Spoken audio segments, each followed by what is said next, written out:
ஹாய்ங்க, Friday morning போன வீடியோவில் இந்த செடி பற்றி ஒரு ஸ்டோரி சொல்கிறேன்னு சொன்னேன் பார்த்தீங்களா. இது வந்து நாங்கள் சாப்பிட போகணும் இல்லைங்களா, ரெஸ்டாரண்ட்டு வச்சுருந்தாங்க. அந்த தம்பிக்கிட்ட கேட்டு ஒரே ஒரு கிலோ மட்டும் எடுத்துகிட்டு வந்து நம்ம வச்சு பார்க்கலான்னு எடுத்துகிட்டு வந்தேன். வளர்ந்தேன் நான் அவங்க கூட ஷேர் பண்ணிக்கிறேங்க. இது வந்து தோட்டம் மாதிரி பண்ணிட்டாங்க. எங்கள் வீட்டுக்கு ஆப்போசிட்டில் ஃபுல்லாக வந்து தென்னந்தோப்பு. நான் ரொம்ப நாளாக சொல்லிகிட்டு இருப்பேன், தென்னந்தோப்புக்கு நடுவில் வீடு இருக்கணும்னு. பக்கத்து வீட்டு தோட்டத்து தோப்பாக இருந்தால் என்னங்க, நம்ம குடியிருந்து அனுபவிச்சுக்க வேண்டியது தான். காலையிலத்துக்கு ஓட்ஸு புதினா துவையலோட முடிச்சாச்சு.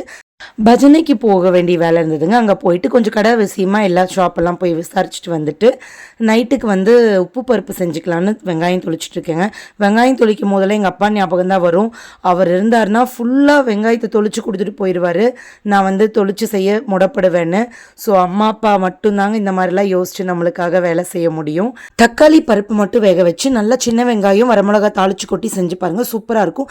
நாங்கள் வத்தலோட செமையாக என்ஜாய் பண்ணோம். Bye friends.